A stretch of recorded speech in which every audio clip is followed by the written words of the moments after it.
Hello मेरे प्यारे साथियों, सभी को नमस्कार। कैसे हैं आप लोग? चलिए, उम्मीद करते हैं बहुत अच्छे होंगे। अपने पढ़ाई एकदम कुशल पूर्वक कर रहे होंगे। हम तो इस हालात में आ गए हैं कि मेरा तो जीवन हमेशा खुशी रहता है, न दुख न गम। हम लोग न्यूट्रल रहते हैं। चलिए, आप लोग भी न्यूट्रल रहना सीखिए। अब यकीनन ठोस धरती हकीकत की तरह अब यकीनन ठोस धरती हकीकत की तरह रोज सपने देखिए, मगर इस कदर प्यारे न देखिए। चलिए, आज हम लोग देखने वाले हैं कि क्या मनुष्य की प्रजाति में जनसंख्या वृद्धि को देखते हुए उसको नियंत्रित करने के लिए मादा और नर के गर्भ निरोधक का एक विकल्प अच्छा हो सकता है या नहीं, इस पे हम लोग बात करेंगे। तो जनन ग्रंथि को हटाना गर्भ निरोधक का विकल्प नहीं है, कैसे समझाइए? जनन जनन अंगों को हटाना एक गर्भ निरोधक का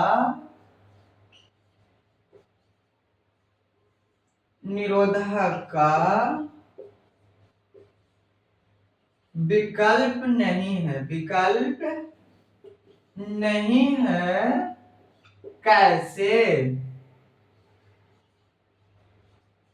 देखिए, ये आपका प्रश्न हो गया या स्टेटमेंट हो गया। यहां से हम लोग उत्तर लिखने का प्रयत्न करेंगे। उत्तर हम लिखाएंगे नहीं, केवल हम डिडिकेशन करेंगे। आप लोग वीडियो को पॉज कर करके सुन सुन को लिखिएगा। देखिए, जनन अंगों जनन अंगों को हटाना एक गर्भ निरोधक का विकल्प नहीं है, कैसे?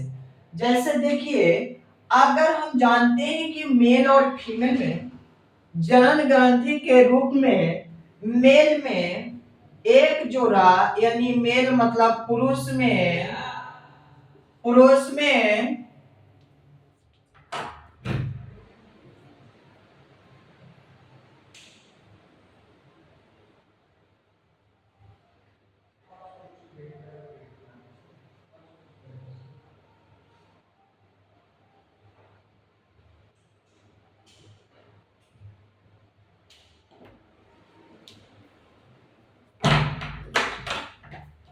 तो मेल में पुरुष में जनन ग्रंथि के रूप में एक जोड़ा ओवन पेयर आपका क्या पाया जाता है?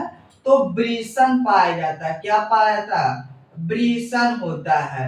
इसी में आपका जनन ग्रंथि, इसी को जनन ग्रंथि कहते हैं। इसी प्रकार मेल फीमेल में होता है। क्या? फीमेल में, यानी महिला में आपका, यानी महिला में, औरतों में ओवान्य पेयर आपका अंडाशय पाया जाता है। क्या पाया जाता?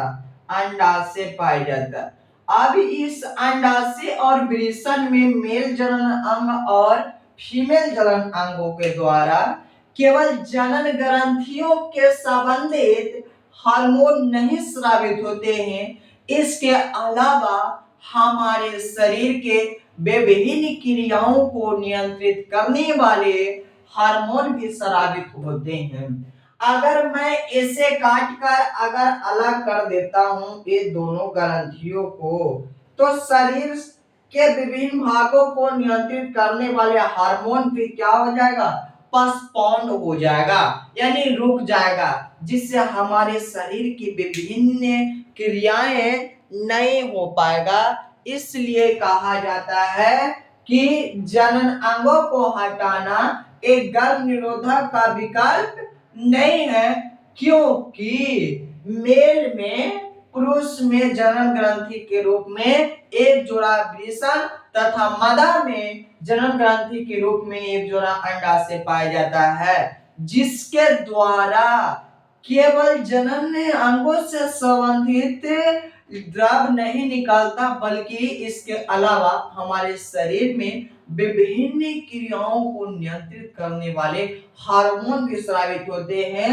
अगर मैं इस अंगों को गर्भ निरोधक के विकल्प मानकर काट देते हैं या खत्म कर देते हैं, जिससे हमारे शरीर में नियंत्रित होने वाले विभिन्न द्रवों को भी बंद हो सकता है, जिससे हमारे शरीर का नुकसान भी पहुंच सकता है। इसलिए गर्भ निरोधक का विकल्प जनन अंगों को हटाना गर्भ निरोधक का विकल्प नहीं है। ध्यान से सुनिए फिर से, जनन अंगों को हटाना एक गर्भ निरोधक का विकल्प नहीं है। कैसे? जनन अंगों को हटाना एक गर्भ निरोधक का विकल्प नहीं है, क्योंकि मेल में जनन ग्रंथि के रूप में एक जोड़ा अभ्रीषण पाया जाता है, जिससे मुख्य रूप से स्पर्म रिलीज होता है, जो जनन क्रियाओं के लिए अनिवार्य होता है। ठीक इसी प्रकार से फीमेल में एक जोड़ा अंडाशय पाया जाता है, जो अंडाशय एक परिपक्व अंडाशय निकलता है, अंडाणु निकलता है। कब?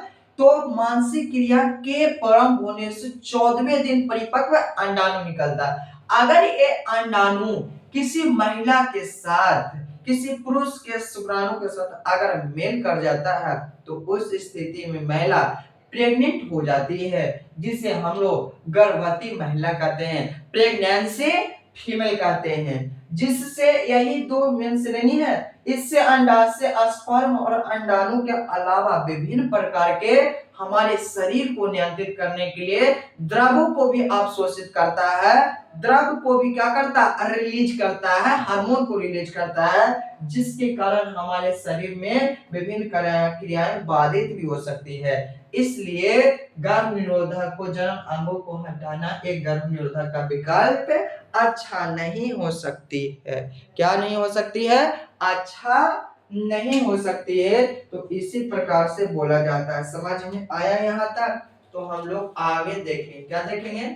हम लोग आगे देखेंगे। ब्रेन से रिलेटेड होता है हमारे पिट्यूटरी ग्लैंड। क्या होता है? ब्रेन से रिलेटेड होता है हमारे पिट्यूटरी ग्लैंड, जिसे मास्टर ग्लैंड भी बोलते हैं। क्या बोलते हैं? मास्टर ग्लैंड बोलते हैं। तो फिर से सुनिए लास्ट और आप सुनिए और वीडियो को पॉज कर करके जरूर लिखिएगा। क्या है? तो जनन अंगों को हटाना एक गर्भ निरोधक का विकल्प नहीं है। कैसे? क्योंकि हम लोग जानते हैं कि जनन अंगों को हटाना गर्भ निरोधक का विकल्प नहीं हो सकती है, क्योंकि मनुष्य के नर प्रजाति में जनन अंगों से संबंधित मुख्य अंग एक जोड़ा वृषण पाया जाता है, जिससे मुख्य रूप से जनन क्रियाओं के लिए क्या रिलीज होता है? तो स्पर्म रिलीज होता है। क्या होता है? स्पर्म। इसके अलावा इससे विभिन्न क्रियाओं के लिए हार्मोन का भी रिलीज किया जाता है। ठीक इसी प्रकार से महिला में भी एक जोड़ा अंडाशय पाया जाता है, एक लेफ्ट और राइट, जिससे मानसिक क्रिया के दौरान प्रारंभ होने के 14वें दिन एक परिपक्व अंडाणु निकलती है। इसके अलावा हमारे शरीर में इसके विभिन्न क्रियाओं को नियंत्रित करने के लिए भी द्रव निकाला जाता है, जिससे अगर हम एक गर्भ निरोधक का विकल्प मानकर इसे एक बंद कर दें, इस हार्मोन में सर्जरी कर दें, इस अंग में सर्जरी किया जाए, जिससे हमारे शरीर की विभिन्न क्रियाओं को नियंत्रित करने वाला हार्मोन का रिलीज भी बंद हो सकती है। इसलिए जनन अंगों को हटाना एक गर्भ निरोधक के विकल्प नहीं हो सकता। आई होप कि यहाँ तक समझ में आया होगा। तो फिर हम लोग देखते हैं क्यों डरे जिंदगी में क्या होगा, कुछ नहीं होगा तो तजुर्बा होगा।